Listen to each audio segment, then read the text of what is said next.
de insuficiencia cardíaca, yo les diría que estas 4 que ven acá, hay muchísimas más, pero estas 4 que ven acá son las que siempre tienen que tener en cuenta ustedes, ¿sí? A la cabeza, como les decía, la enfermedad coronaria, ¿sí? La cardiopatía isquémica. Las valvulopatías son muy importantes tenerlas en cuenta. Vemos muchos pacientes con valvulopatía aórtica, principalmente estenosis, ¿sí? La estenosis es la más frecuente en las personas mayores, ¿sí? Insuficiencia aórtica, ¿sí? También es muy importante, tanto la insuficiencia aórtica crónica, que ya van a ver que es la más rica semiológicamente, como la insuficiencia cardíaca aguda, que cuando uno la ve es catastrófica, ¿sí? Y también recordar las valvulopatías mitrales, ¿sí? La insuficiencia mitral, la principal, tanto la insuficiencia mitral crónica, ¿sí? Que también es muy frecuente de ver, como la insuficiencia mitral aguda, que no es tan frecuente de ver actualmente, ¿sí? Y que una de sus causas principales es el infarto, ¿sí? El infarto agudo de miocardio. En definitiva, la insuficiencia mitral aguda es una complicación mecánica de un infarto agudo de miocardio. Esto ya lo van a estudiar en interna, pero cuando se presenta, ¿sí? Igual que la insuficiencia aórtica aguda, la insuficiencia mitral aguda es catastrófica. El paciente ingresa en shock cardiogénico, ¿sí? Y requiere maniobras de reanimación con inotrópicos, con vasodilatadores o muchas veces vasopresores, ¿sí? Si vienen chocados, vienen con una insuficiencia cardíaca franca, y son cuadros muy, muy graves, ¿sí? Las miocardiopatías, ¿sí? Doctor, una Sí, consulta. ¿El prolapso de válvula mitral puede causar una insuficiencia cardíaca también? el prolapso de válvula mitral se asocia mucho a la insuficiencia mitral crónica, ¿sí? Y en definitiva sí, lleva a eso. Así que el prolapso de válvula mitral entra eh, dentro de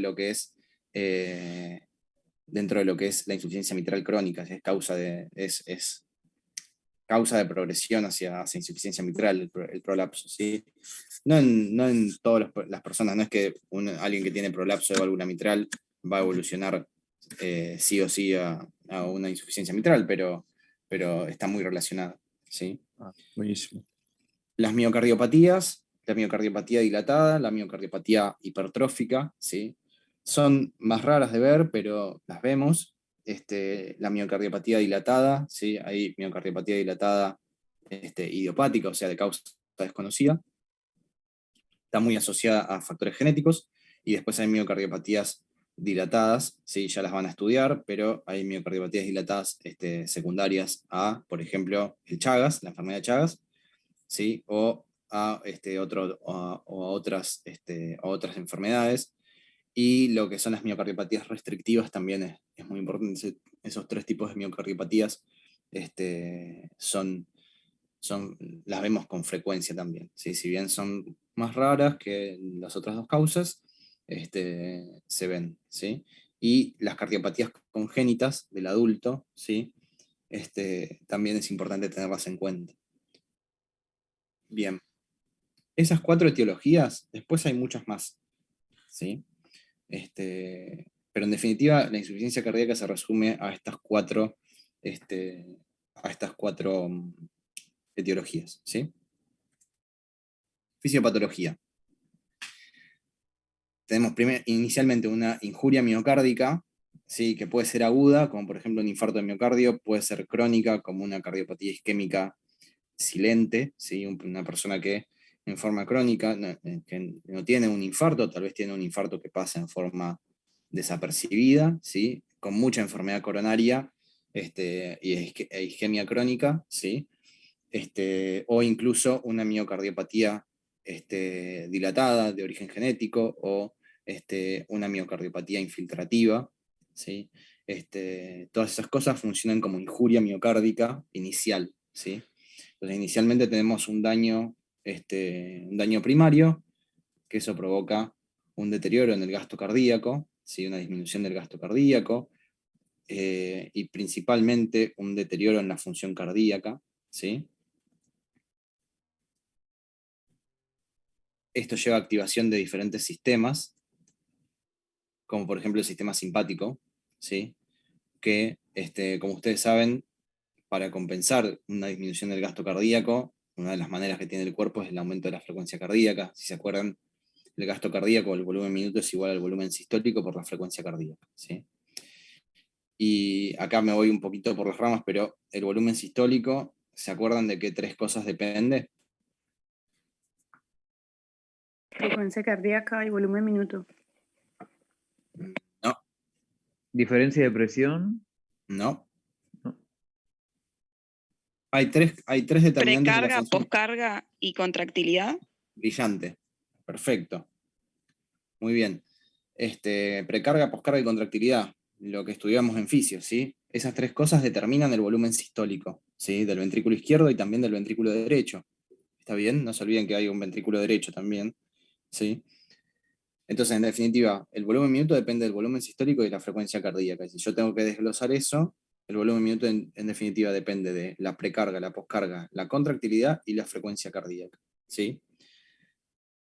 Ante un deterioro del gasto cardíaco, ¿sí? Se van a activar diferentes sistemas, inicialmente el sistema simpático con aumento de la frecuencia cardíaca, intentando compensar esta situación de bajo volumen minuto, con aumento de la contractilidad miocárdica, ¿sí? Para llevar de nuevo al organismo a un estado de gasto cardíaco normal o pseudo normal, por decirlo de alguna manera, ¿sí? Tratar de mejorar los requerimientos de oxígeno y de nutrientes, ¿sí? Mediante esta compensación. ¿Está bien? El sistema simpático, aumento de la frecuencia cardíaca, aumento de la contractilidad miocárdica, ¿sí? El sistema simpático, además, intenta mantener la tensión arterial media, ¿sí? Para mantener una perfusión tisular adecuada, entre el aumento de la resistencia periférica. Ahí sí estamos más en línea con lo que, no me acuerdo quién decía, de la diferencia de presiones, ¿sí? La caída, recuerden que la caída del gasto cardíaco se asocia a una caída muchas veces de la tensión arterial media, ¿sí? Y una manera de compensar esto es aumentar justamente la resistencia periférica, que es uno de los determinantes de la poscarga, ¿sí? Para obligar, entre comillas, al ventrículo izquierdo a aumentar la presión, ¿sí? Aumentar la presión arterial. ¿Está bien? De esa manera, el sistema simpático mantiene una función ventricular durante un tiempo, ¿no? Obviamente, mantiene una función ventricular aceptable mediante el aumento de la contractilidad y el aumento de la frecuencia cardíaca, y mediante el aumento de la resistencia periférica mantiene una tensión arterial media, adecuada. ¿Está bien? La activación simpática, activa receptores, ¿sí? Receptores adrenérgicos. Esto aumenta la resistencia vascular, ¿sí? Estos receptores lo que hacen es vasoconstricción y venoconstricción. La vasoconstricción principalmente lleva a un aumento de la resistencia vascular periférica. La venoconstricción, ¿sí? Se asocia a aumento de la precarga, ¿sí? Aumento del retorno venoso y en definitiva de la precarga. ¿Está bien? Y como otro mecanismo compensador ante una situación de bajo volumen minuto, ¿sí? Se activa el sistema renina-angiotensina-aldosterona y la hormona antidiurética. El sistema renina-angiotensina-aldosterona principalmente actúa sobre los receptores de la angiotensina 2, ¿sí? Como vasoconstrictor, ¿sí? Aumentando la tensión arterial y reteniendo agua y sodio, ¿sí? En definitiva, para aumentar la volemia, ¿sí? Y aumentar de esta manera la precarga. ¿Está bien? Hay un problema con esto, con la activación de estos dos sistemas, ¿sí? Que son los principales, los que principalmente se asocian al desarrollo de insuficiencia cardíaca, y que es que la activación sostenida del sistema renina-angiotensina-aldosterona y del sistema simpático impone una carga muy importante de trabajo sobre el corazón. Imagínense que un aumento sostenido de la contractilidad, ¿sí? Y un aumento sostenido de la poscarga, ¿sí? Llevan a deterioro de la función ventricular, ¿sí? Justamente por una alta carga sobre el músculo cardíaco. ¿Sí? Se hace este aumento sostenido de la contractilidad a través de la activación del sistema simpático, ¿sí? Se asocia a deterioro de la función contráctil. Y el aumento de la poscarga a través del sistema simpático y del sistema de renin-angiotensina aldosterona, ¿sí? Impone una carga de trabajo muy importante al corazón, que termina deteriorando la función del músculo también. ¿Sí? Además de esto, la angiotensina 2 y la aldosterona se asocian a lo que es el remodelado ventricular, ¿sí? La hipertrofia en definitiva, ¿sí? El aumento de las fibras, se asocia a desarrollo de fibrosis, ¿sí? Miocárdica, ¿sí? Y la hipertrofia ventricular inicialmente concéntrica lleva a una hipertrofia excéntrica, una dilatación ventricular, y la fibrosis también, ¿sí? Favorece la hipertrofia excéntrica o la dilatación ventricular, ¿sí? La dilatación ventricular, ¿sí? Lleva a deterioro de la función sistólica ventricular, tanto izquierda como derecha, ¿sí? ¿Dudas o preguntas? No, está perfecto. Muy bien. Entonces, el aumento del retorno venoso, el aumento de la volemia, ¿sí?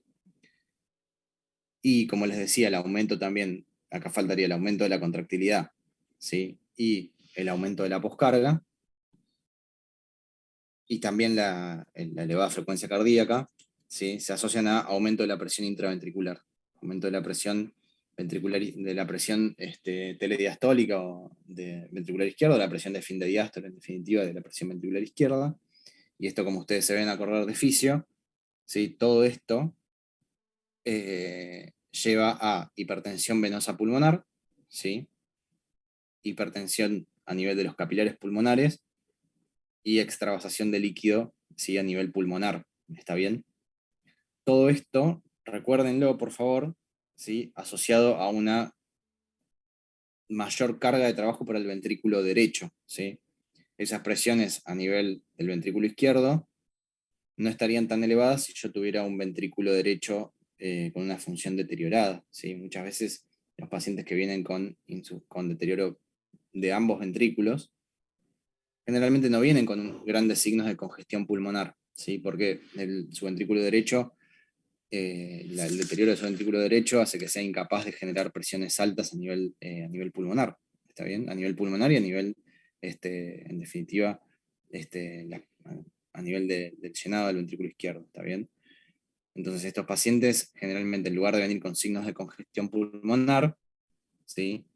Vienen con signos de congestión venosa sistémica, ¿sí? Ingurgitación yugular, edemas en miembros inferiores, hepatomegalia congestiva, por ejemplo, esplenomegalia muchas veces en cuadros avanzados, ¿sí? Pero en definitiva, la insuficiencia cardíaca, lo que se conoce como insuficiencia cardíaca izquierda, se asocia a esto, aumento de las presiones de llenado del ventrículo izquierdo con un ventrículo derecho competente, ¿sí?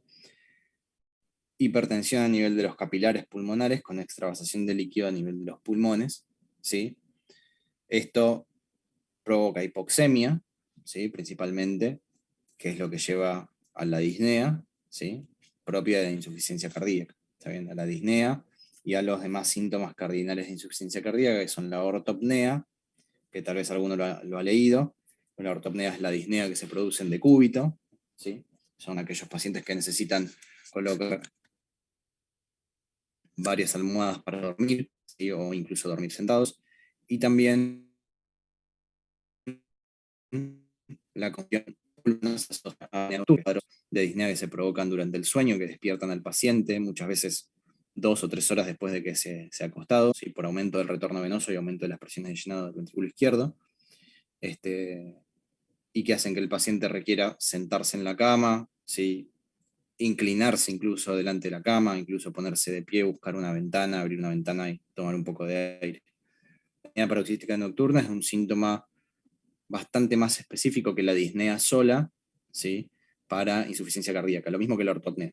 Ortopnea y disnea paroxística nocturna son síntomas más específicos, ¿sí? que la disnea sola o la disnea de esfuerzo, la disnea de reposo para el diagnóstico de insuficiencia cardíaca. ¿Está bien?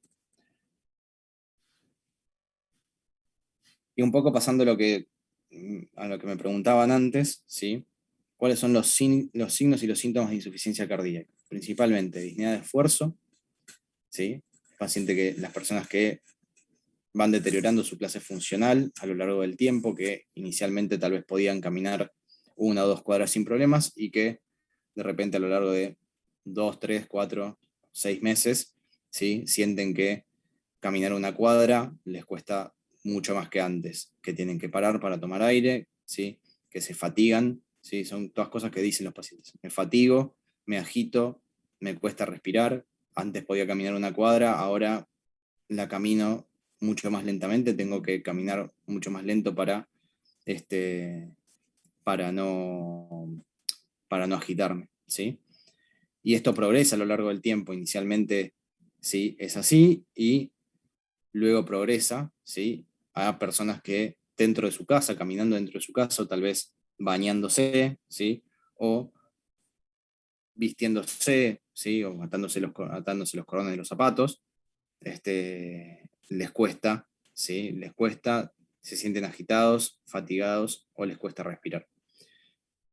Eso lo van a encontrar, creo que no está puesto acá en la clase, pero lo van a encontrar como, esas son las diferentes clases funcionales, tal vez ya lo leyeron o lo escucharon, ¿sí?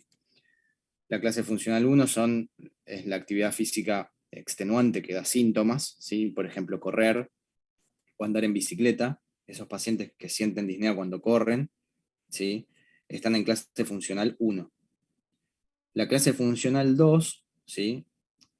La clase funcional es tanto para la disnea como para el dolor torácico, así que acá se los asocio también un poco a alguna clase que puedan llegar a tener o que tal vez ya tuvieron de dolor torácico, ¿sí?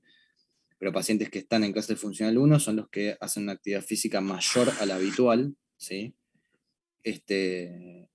Y que les da síntomas, dolor torácico o falta de aire, disnea, ¿sí? La clase funcional 2 es aquellos pacientes que con una actividad habitual, por ejemplo, caminar 1 o 2 cuadras o subir un piso por escaleras, les cuesta respirar, ¿sí? O les duele el pecho. La clase funcional 3 es para pacientes que a mínimos esfuerzos, ¿sí? peinarse, vestirse, bañarse, caminar dentro de su casa, o sea, ir, por ejemplo, de la cama a la cocina, eso les provoca síntomas, les duele el pecho o les falta el aire, tienen dolor torácico o disnea, ¿sí? Y la clase funcional 4, como tal vez se imaginan, o tal vez ya lo leyeron, la clase funcional 4 son los síntomas en reposo, la falta de aire o el dolor torácico, ¿sí? La disnea paroxística nocturna y la ortopnea son síntomas mucho más específicos que la disnea de esfuerzo para insuficiencia cardíaca, ¿sí? Como les dije, la disnea paroxística nocturna es la disnea que se produce 2 o 3 horas después de haberse acostado el paciente, ¿sí? que lo despierta del sueño y que hace que requiera sentarse al borde de la cama con los pies colgando, ¿sí? para intentar disminuir un poco el retorno venoso hacia el ventrículo izquierdo, ¿sí? Y mejorar de esa forma la congestión pulmonar. Muchas veces los pacientes dicen que se tienen que poner de pie, caminar un poco, ¿sí? que tienen que buscar una ventana, abrir una ventana y tomar un poco de aire. La ortopnea es la disnea que se produce en decúbito dorsal, ¿sí? La fatiga o la debilidad, ¿sí? o la astenia, que refieren los pacientes, se asocian muchas veces a disminución del volumen minuto en esfuerzo, ¿sí? Pacientes que ante una mayor demanda no la pueden suplir porque tienen deterioro de su función ventricular, ¿sí? Los edemas en miembros inferiores, ¿sí? no son tan específicos de insuficiencia cardíaca, pero los vemos muy frecuentemente. El derrame pleural, principalmente cuando se manifiesta en forma unilateral, la mayoría de las veces es derecho, ¿sí? Pero en los pacientes con insuficiencia cardíaca no es poco frecuente ver derrame pleural bilateral. La anasarca ya es un grado más avanzado de edema, ¿sí? La anasarca es los pacientes que tienen edemas tanto en miembros inferiores como ascitis, ¿sí? E incluso derrame pleural, ¿sí? La anasarca no se ve frecuentemente, se ve en cuadros muy avanzados con deterioro biventricular, ¿sí? La hepatomegalia es por congestión, como les decía antes. la ingurgitación yugular por aumento de la presión venosa sistémica. La taquicardia en pacientes con insuficiencia cardíaca es frecuente de ver, ¿sí? Principalmente en pacientes con cuadros de descompensación de su insuficiencia cardíaca. Se ponen taquicárdicos, incluso si tienen alguna arritmia, esa arritmia se dispara, por ejemplo la fibrilación auricular.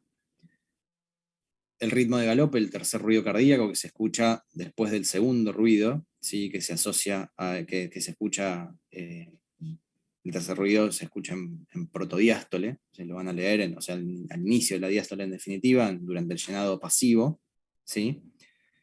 Los rales crepitantes o los estertores, ¿sí? Son muy, muy, muy específicos de insuficiencia cardíaca. Nos hablan de congestión a nivel pulmonar, ¿sí? Nos hablan de edema a nivel de los alvéolos, ¿sí? Y el choque de punta desplazado se ve en pacientes que tienen o hipertrofia ventricular o ya dilatación ventricular más frecuentemente. El choque de punta se desplaza hacia el quinto o el sexto espacio intercostal, ¿sí? A nivel de la línea medio clavicular, ¿sí? Como factores desencadenantes, cosas que tienen que ir a buscar ustedes, ¿sí? El abandono, desencadenantes de insuficiencia cardíaca, o que lo agravan, el abandono o la disminución de la medicación, ya fuera por indicación médica o sin indicación médica. Muchos pacientes dejan de tomar o los diuréticos o los vasodilatadores, ¿sí? La ingesta inadecuada de sal, la sobrecarga hídrica, o sea, el paciente que toman líquido en exceso, los excesos alimentarios o los excesos físicos, pacientes que hacen una actividad física, una actividad física extenuante, ¿sí? Que posteriormente desarrolla insuficiencia cardíaca. Los cuadros de hipertensión arterial no compensados, ¿sí? Frecuentemente son causa de edema agudo de pulmón en pacientes que tienen predisposición a hacer edema agudo de pulmón. El síndrome coronario agudo también se asocia a insuficiencia cardíaca, ¿sí? Pacientes que vienen no es lo mismo un paciente que viene con un infarto agudo de miocardio estable, ¿sí? Que un paciente que viene ya con síntomas de insuficiencia cardíaca, ese paciente tiene un cuadro más grave. La tromboembolia pulmonar no se asocia específicamente a insuficiencia cardíaca, ¿sí? Pero es un cuadro a descartar muchas veces en pacientes que vienen con disnea, ¿sí? Que uno no encuentra una causa exacta, ¿sí? Pero como diagnóstico diferencial es muy importante considerarlo. Las arritmias, las taquicardias supraventriculares o ventriculares, ya pueden ser o desencadenantes de insuficiencia cardíaca, ¿sí? O complicaciones mismo de la insuficiencia cardíaca, pacientes con infarto agudo de miocardio, que vienen con signos de insuficiencia cardíaca, ¿sí? Y que además desarrollan arritmias ventriculares, más grave el cuadro todavía. La fibrilación auricular también es un agravante en estos cuadros. Y muy importante los pacientes que vienen con, que no lo solemos pensar también no lo solemos pensar tanto o buscar, mejor dicho, pero más que nada por la ansiedad que genera los pacientes que vienen con bradiarritmias, como por ejemplo bloqueos auriculoventriculares, avanzados. Son cuadros que dan un poquito de ansiedad cuando uno los ve, ¿sí? Más que nada porque tal vez el paciente está a 40 latidos por minuto o 35 latidos por minuto y uno está preocupado más por levantar la frecuencia cardíaca, ¿sí? Pero muchas veces son pacientes que vienen además con signos de insuficiencia cardíaca, vienen con desaturación al aire, con requerimiento de oxígeno, con rales crepitantes, edemas en miembros inferiores. Las radiarritmias en definitiva provocan también insuficiencia cardíaca. Las enfermedades valvulares, como les decía, ¿sí? Tanto las insuficiencias como las estenosis son causa de insuficiencia cardíaca. La miocarditis, ¿sí? Los cuadros de miocarditis, los cuadros infecciosos con fiebre alta, ¿sí? Pueden descompensar una insuficiencia cardíaca previa, ¿sí? Todos estos agravantes los tienen acá, después para recordarlos los tienen acá a mano, ¿sí? Pero en un paciente que viene con un cuadro de insuficiencia cardíaca descompensada, uno tiene que pensar en todas estas cosas. Y más factores agravantes, la anemia, la diabetes descompensada, no es lo más frecuente, ¿sí? La insuficiencia renal puede provocar, ya lo van a leer, más adelante, lo que es el síndrome cardiorrenal, pero La insuficiencia renal crónica reagudizada o la insuficiencia renal aguda puede deteriorar la función ventricular y llevar al paciente a desarrollar signos de congestión pulmonar, ¿sí? O de congestión venosa sistémica por deterioro de la función ventricular. Las drogas con acción inotrópica negativa, ¿sí? Hay varias, no vale la pena mencionarlas acá, ¿sí? Pero también pueden provocarla. Y demás. Como quiero destacar, perdón, muy importantes de los factores que siguen, el embarazo, la enfermedad pulmonar obstructiva crónica, ¿sí? La tirotoxicosis es también muy importante considerarla, y los cuadros, en definitiva, entran dentro de cuadros infecciosos o inflamatorios, el abdomen agudo, por ejemplo, la isquemia mesentérica o la pancreatitis aguda, también pueden desencadenar insuficiencia cardíaca, ¿sí? Y también, por último, el alcoholismo, ¿sí? La miocardiopatía alcohólica es una causa que solemos olvidarnos, ¿sí? Que no le damos mucha bola, pero que es importante tenerlo en la cabeza. Esto era lo que les decía antes, ¿sí? En clase funcional 1, la clase funcional 1 es ante esfuerzos mayores a los habituales, ¿sí? La clase funcional 2 es con esfuerzos moderados o habituales, ¿sí? Caminar una cuadra, subir una escalera. La clase funcional 3, ¿sí? Son los síntomas que aparecen ante esfuerzos leves, ¿sí? Y la clase funcional 4 son los síntomas en reposo, ¿sí? Entonces uno muchas veces tal vez lee en alguna historia clínica que dice paciente que ingresa por disnea progresiva hasta clase funcional 3 o clase funcional 4, así ponemos nosotros. Entonces es una forma de nosotros entender hasta qué punto tiene disnea ese paciente, perdón. Hasta qué punto tiene disnea ese paciente, ¿sí? Es una forma de comunicarnos y no de poner en la historia clínica, viene con disnea cuando camina 100 metros, sube una escalera, un piso por escaleras, ¿sí? Bien.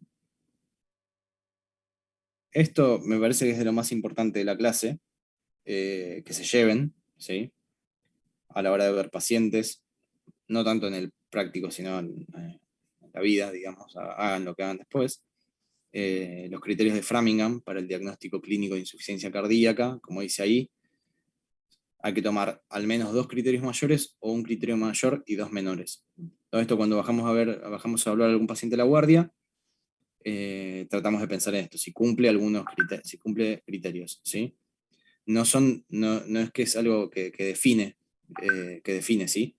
Pero es algo que nos ayuda mucho, ¿sí?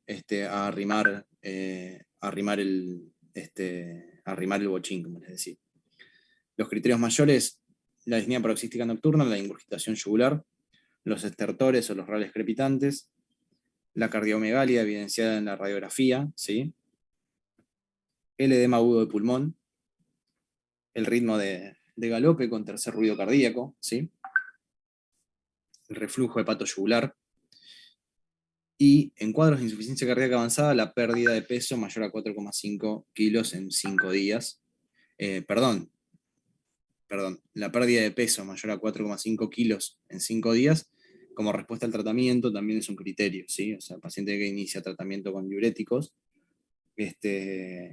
y se ve que que baja de peso rápidamente, baja entre 4 o 5 kilos en 5 días o menos con los diuréticos, ¿sí? Uno entiende que ese aumento de peso del paciente era en definitiva por ganancia por retención de hidrosalina, ¿sí?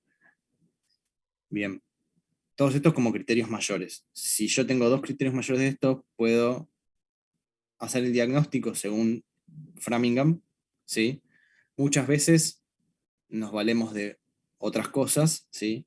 Obviamente un paciente que viene con rales, disnea paroxística nocturna, que tiene cardiomegalia, ¿sí? Y que le veo, y que encima está en edema agudo de pulmón, uno no lo duda, ¿sí? Pero tal vez tiene algunos rales, ¿sí?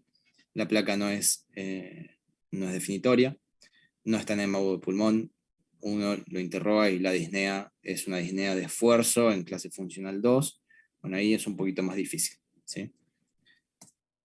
En cuanto a los criterios menores, el edema bilateral de los miembros inferiores, la tos nocturna, como un equivalente de disnea, la disnea de esfuerzo también es un criterio menor, la hepatomegalia, el derrame pleural, ¿sí? La disminución de la capacidad vital a 1/3 de la máxima registrada, esto es difícil constatarlo, ¿sí? Pero sí la taquicardia, la frecuencia cardíaca mayor a 120 latidos por minuto. Son dos criterios menores, uno necesitaría un criterio mayor y dos menores en este caso, ¿sí? Pero por ejemplo, paciente con disnea paroxística nocturna, disnea de esfuerzo, edemas bilaterales que tiene algo de derrame pleural en la placa, bueno, uno puede por lo menos hacer un diagnóstico clínico o tener una sospecha clínica de insuficiencia cardíaca, ¿no? Y como dice ahí, los criterios menores se aceptan solamente si no se pueden atribuir a otras causas. Hipertensión pulmonar, enfermedad pulmonar obstructiva crónica, ¿sí? Cirrosis, ascitis, síndrome nefrótico. ¿Está bien?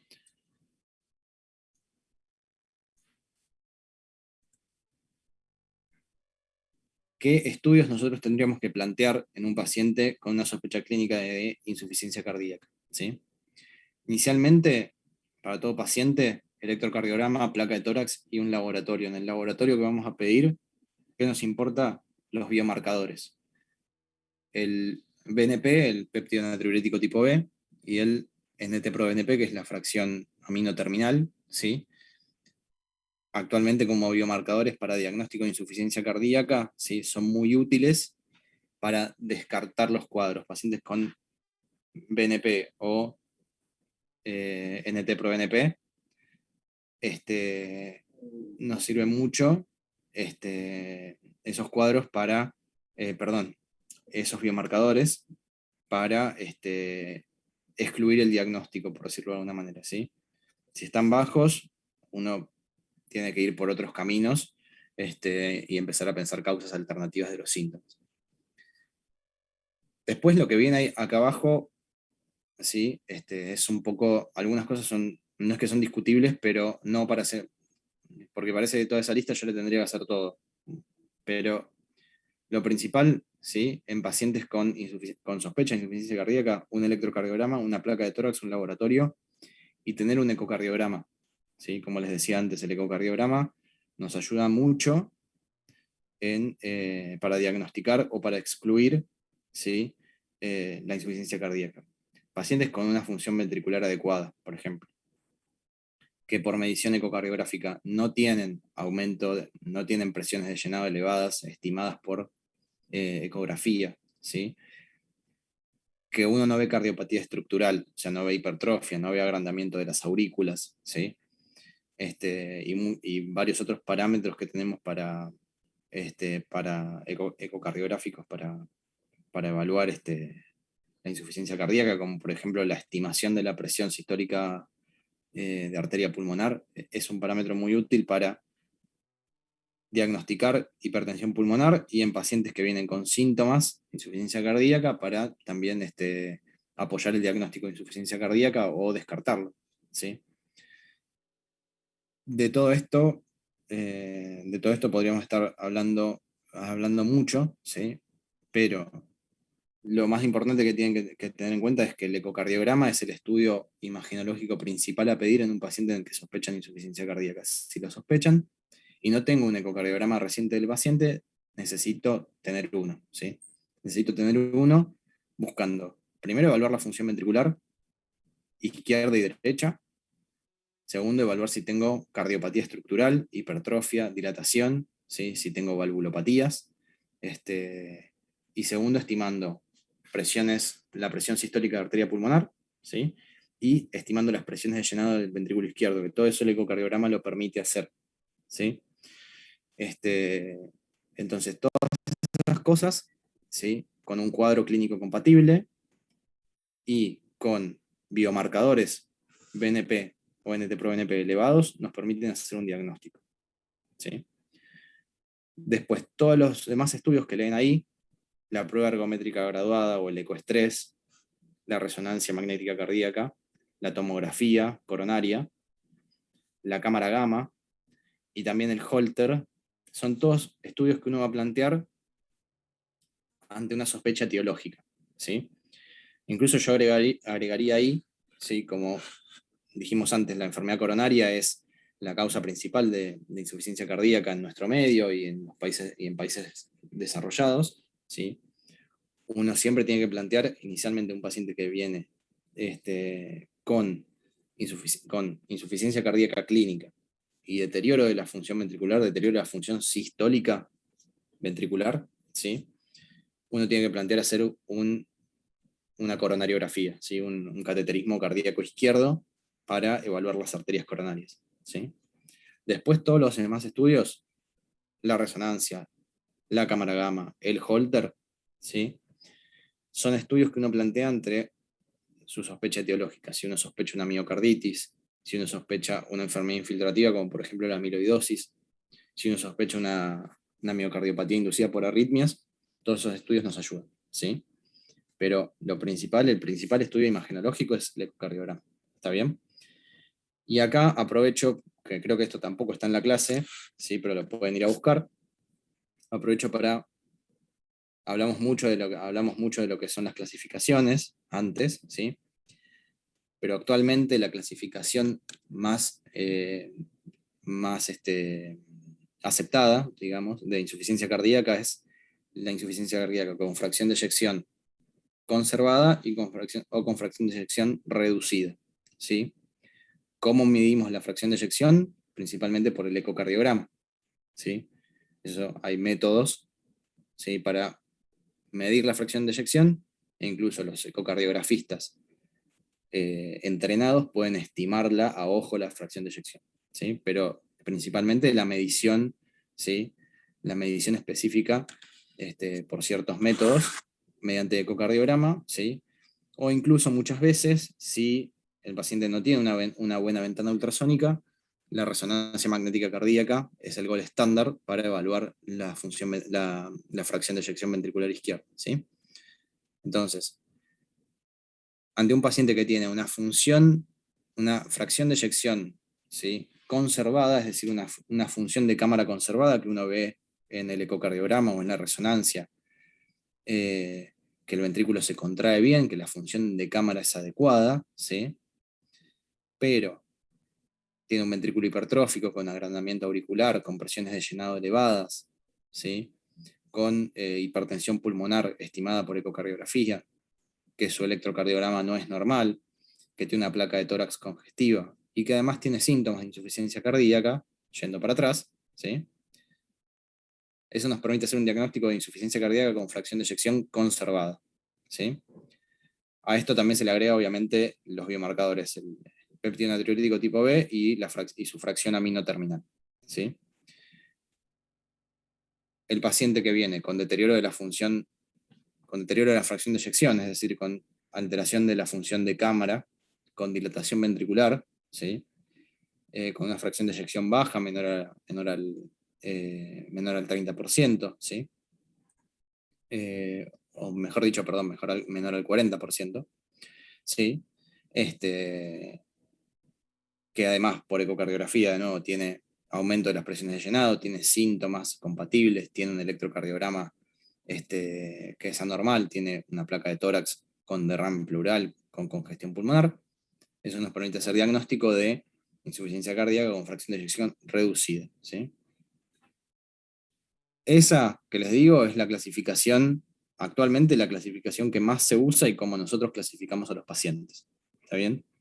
Después, la clasificación en estadio A, B, C y D es una clasificación pronóstica, ¿sí? No porque la clasificación por fracción de eyección no lo sea, ¿sí? Pero la clasificación en estadio A, B, C y D, ¿sí? La que les dije al principio, ¿sí? Nos permite saber lo que hay que hacer en cada estadio con el paciente, digamos. Inicialmente uno tiene que tratar de controlar los factores de riesgo y evitar la progresión de insuficiencia cardíaca. Una vez que se desarrolla, uno tiene que tratar específicamente la insuficiencia cardíaca, además de los factores de riesgo, por ejemplo, ¿sí? Bien. Seguimos. Esto es lo que les decía antes. El diagnóstico invasivo, principalmente la cinecoronariografía, ¿sí? Después uno puede plantear el resto. El monitoreo hemodinámico por catéter de arteria pulmonar, esto lo vamos a hacer en pacientes con cuadros graves, por ejemplo, shock cardiogénico, ¿sí? Pacientes que vienen tal vez con un cuadro infeccioso, sépticos, ¿sí? Y que requieren un monitoreo hemodinámico y que tienen síntomas que son compatibles con descompensación de una insuficiencia cardíaca previa, bueno, uno puede plantear un monitoreo hemodinámico, pero no lo hacemos en todos los pacientes. También en pacientes que vienen con diagnóstico de hipertensión pulmonar y uno quiere descartar si su hipertensión pulmonar es secundaria a insuficiencia cardíaca izquierda, ¿sí? O si es por algún problema pulmonar específicamente, por una hipertensión arterial pulmonar idiopática o alguna otra cosa, ahí nos sirve el monitoreo hemodinámico por catéter de arteria pulmonar o catéter de Swan-Ganz, que tal vez escucharon capaz en fisio, o por ahí. La biopsia endomiocárdica no se hace en todos los pacientes que tienen insuficiencia cardíaca, sino ante una sospecha específica, ¿sí? Ante ciertas miocardiopatías, uno puede plantear una biopsia endomiocárdica, por ejemplo, una miocardiopatía hipertrófica o una miocardiopatía dilatada. Y el estudio electrofisiológico, ¿sí? También no lo hacemos en todos los pacientes con insuficiencia cardíaca, ¿sí?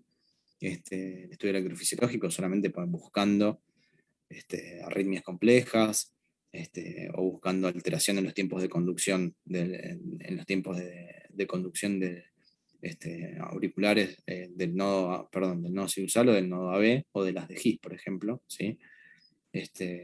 Pero como estudio para el diagnóstico de la insuficiencia cardíaca está muy, muy por debajo de todo lo que les mencioné antes, ¿sí?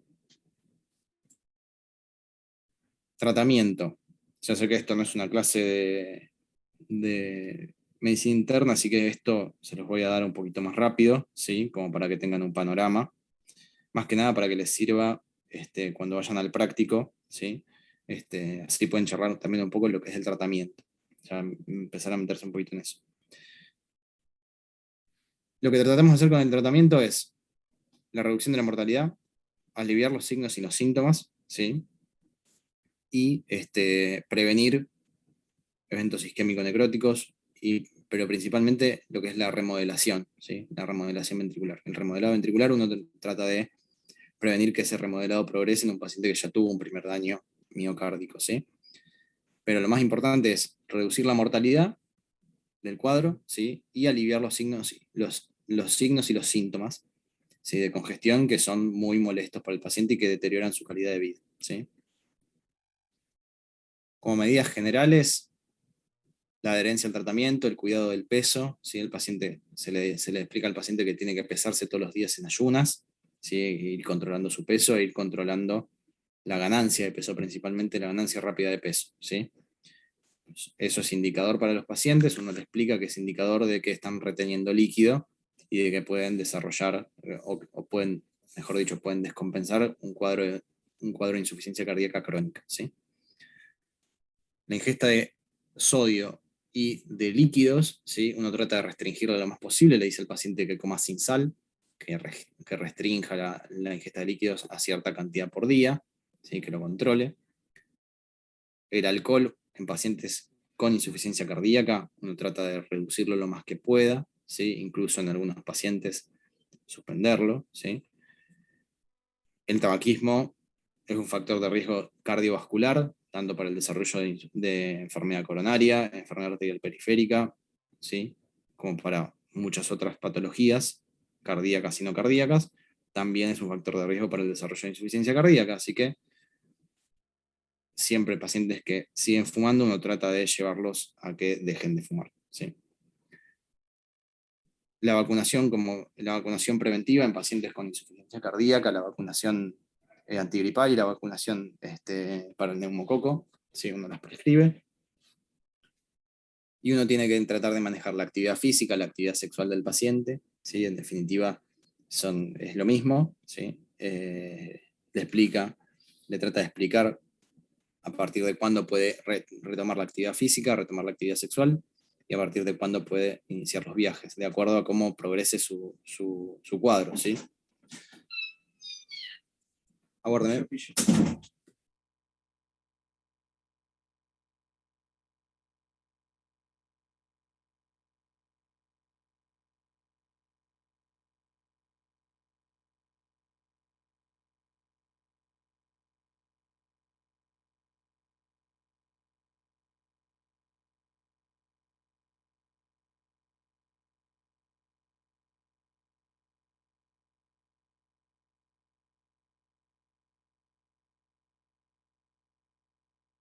Bien, chicos, disculpen. Bueno, entonces, como medidas generales, esto que les decía, también manejar los cuadros de depresión, ¿sí? Del paciente es muy importante, ¿sí? Muchos pacientes lo requieren. Muy bien. El tratamiento farmacológico con inhibidores de la enzima convertidora, ¿sí? Beta bloqueantes, antiarrítmicos en algunos casos, los ARA2, ¿sí? Los ARA2 son los antagonistas del receptor de angiotensina 2, la dioxina, los diuréticos, ¿sí? Los anticoagulantes, la ivabradina, los inhibidores de la hidroximetilglutarilcoenzima A, o sea, las estatinas, y la ivabradina, ¿sí? Todos estos forman parte en mayor o menor medida de la insuficiencia cardíaca, ¿sí? Del tratamiento, perdón, de la insuficiencia cardíaca. Piensen que con los IECA, con los beta bloqueantes, con los antagonistas del receptor de angiotensina, lo que hacemos es bloquear los dos sistemas que antes charlábamos, que eran los que generaban, los que se asociaban al desarrollo y a la progresión de insuficiencia cardíaca, ¿sí? En algunos casos requerimos el uso de antiarrítmicos en pacientes que tienen miocardiopatía inducida por arritmias, ¿sí? La dioxina también, ¿sí? En cuadros, la dioxina como inotrópico positivo, ¿sí? Y también como antiarrítmico lo usamos en ciertos casos. Por ejemplo, los pacientes que tienen insuficiencia cardíaca y fibrilación auricular, es muy útil. Los diuréticos para el control sintomático, ¿sí? En ciertos pacientes es necesaria la anticoagulación, ¿sí? Que tienen alguna, en realidad no por la insuficiencia cardíaca, pero sí por alguna otra comorbilidad, la fibrilación auricular a la cabeza, ¿sí? Y la ivabradina, ¿sí? Que es un bloqueante de una corriente a nivel del nódulo sinusal, de la corriente Fanny, tal vez se la acuerdan, que también tiene algo de utilidad, ¿sí? En el tratamiento de la insuficiencia cardíaca, en pacientes, por ejemplo, intolerantes a los beta bloqueantes, ¿sí? O en pacientes que con dosis adecuadas o máximas de beta bloqueantes no podemos controlar la frecuencia cardíaca, ¿sí? Entonces, esto era lo que les decía antes. En riesgo de insuficiencia cardíaca, o sea, pacientes en estadio A o B, ¿sí? O pacientes que ya tienen insuficiencia cardíaca, o sea, en nivel, o estadio, mejor dicho, C y D, ¿sí? El tratamiento es no distinto, sí, pero en estos pacientes que están en riesgo de desarrollarlo, vamos a tratar de controlar los factores de riesgo, pero en pacientes que ya desarrollaron insuficiencia cardíaca, sí vamos a dar tratamiento específico para la insuficiencia cardíaca para evitar el remodelado y disminuir los síntomas, ¿sí? Esto la verdad se los voy a ir pasando rápido, ¿sí? Como saben, estadio A es en riesgo de insuficiencia cardíaca, factores de riesgo, ¿sí? Uno acá va a tratar de controlar, ¿sí? Los factores de riesgo para evitar una progresión a una cardiopatía estructural. En el estadio B ya tengo cardiopatía estructural, ¿sí? Y lo que trato de hacer es ir al desarrollo de síntomas. Ya acá nos sirven algunas medicaciones, ¿sí? Para tratar de disminuir el remodelado que ya tiene el paciente, tal vez ya tiene hipertrofia, tal vez ya tiene deterioro, tal vez ya tiene dilatación, todavía sin síntomas, pero tal vez ya tiene dilatación ventricular. Así que acá ya ciertos fármacos que usamos para el tratamiento de la insuficiencia cardíaca, ¿sí? Nos sirven para evitar la progresión de ese remodelado y la progresión de los síntomas. Pacientes que ya están en un estadio C, ¿sí? Uno además de ya el tratamiento con IECA, tengo el mouse, acá. Las drogas de rutina, los pacientes que ya tienen tratamiento con IECA, con metabloqueantes, y que ya le hemos agregado diuréticos porque ya tuvieron síntomas de congestión, ¿sí? En ciertos pacientes es necesario el uso de antagonistas de aldosterona como la espironolactona. En pacientes intolerantes a los IECA, los ARA2, algunos ya requieren dioxina, y en muchos pacientes que no se les puede titular por alguna causa vasodilatadores como los IECA o los ARA2, la hidralacina y los nitratos tienen algo de evidencia para la insuficiencia cardíaca. Y en pacientes en estadio D, es decir, ya en insuficiencia cardíaca refractaria, además de todo el tratamiento previo, uno ya tiene que empezar a pensar en ciertas medidas como los inotrópicos, la asistencia circulatoria, En pacientes que lo requieran, la revascularización está indicada cuando ya tienen deterioro de la función, ¿sí? Si es de causa isquémico-necrótica. Si hay valvulopatías y el paciente es pasible de corrección, ya sea por vía hemodinámica o por vía quirúrgica, la corrección de las valvulopatías, ¿sí? Y en los pacientes que son candidatos al trasplante cardíaco en ciertos escenarios. Y acá después las líneas que siguen tienen las dosis de comienzo y las dosis objetivo de los fármacos, ¿sí? Fíjense, en el April arrancamos con 2,5 miligramos cada 12 horas y podemos llegar hasta los 10 o 20 miligramos al día, ¿sí? Los betabloqueantes, lo mismo, ¿sí? Fíjense, el bisoprolol, por ejemplo, es uno de los que más usamos, la dosis de comienzo, perdón, es 1,25 miligramos y la dosis objetivo es 10 miligramos, ¿sí? Todo esto, ¿por qué se los digo? Perdón que esto ya les queda a ustedes, ¿sí? Todo esto, ¿por qué se los digo? ¿Sí? Es porque a veces nos asusta llegar a las dosis máximas, ¿sí? Pero si el paciente las tolera, uno tiene que tratar de llegar a la dosis máxima, ¿sí? Porque los mayores beneficios en la mortalidad, en la disminución de las hospitalizaciones, en la mejoría de los síntomas, se han visto, ¿sí? Para la mayor parte de los fármacos que usamos para el tratamiento de la insuficiencia cardíaca, se han visto con las dosis máximas. Entonces uno tiene que tratar de llegar a las dosis máximas o las dosis objetivo de los IECA, los antagonistas del receptor de angiotensina o los antagonistas del receptor de mineralocorticoides, ni hablar los beta bloqueantes, ¿sí? Uno tiene que tratar de llegar a esas dosis máximas. Es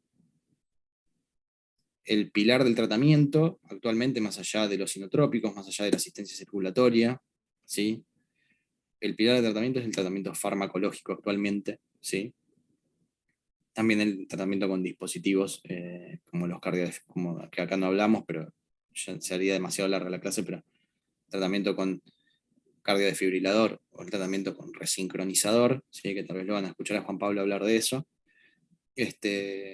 También se asocia a mejoría de la mortalidad y a mejoría de la disminución de las hospitalizaciones. Pero el pilar del tratamiento actualmente es farmacológico, ¿sí? Uno tiene que, antes de llegar a todo lo demás, tratar de titular el tratamiento óptimo para la insuficiencia cardíaca, con las dosis máximas toleradas por el paciente. Si son las dosis objetivo, mejor todavía, ¿sí? Pero si no, lo que se le pueda titular. Con eso le vamos a dar un beneficio, ¿sí? Y si el paciente persiste sintomático, sigue deteriorando su función ventricular, sigue remodelando, bueno, ahí vemos si hace falta dispositivos como un cardiodesfibrilador, como un resincronizador, si hace falta un protocolo de inotrópicos crónicos para el paciente, si el paciente ya está en insuficiencia cardíaca avanzada, si el paciente es candidato a una asistencia circulatoria, ¿sí? Que en este país es muy poco lo que se hace de asistencia circulatoria, y si el paciente en definitiva es candidato a un trasplante, ¿sí? Bueno, hasta acá llegamos, ¿sí? Muchas gracias, perdón, la clase se hizo larguísima, ¿sí? Y tal vez lo que les dije, lo más importante es lo que les dije sobre síntomas, signos de insuficiencia cardíaca. Ahora, para cuando vayan al práctico, lo último, esto de tratamiento, lo pueden obviar, no creo que se lo lleguen a tomar, pero lo pueden obviar, ¿sí? Lo más importante que se lleven es el diagnóstico, ¿sí? Cómo hacer el diagnóstico de insuficiencia cardíaca, ¿está bien? Si tienen preguntas, los escucho. A mí me quedó una duda sobre, había leído que está la insuficiencia aguda y la crónica. ¿Qué criterios hay para diferenciar entre etiquetarla en crónica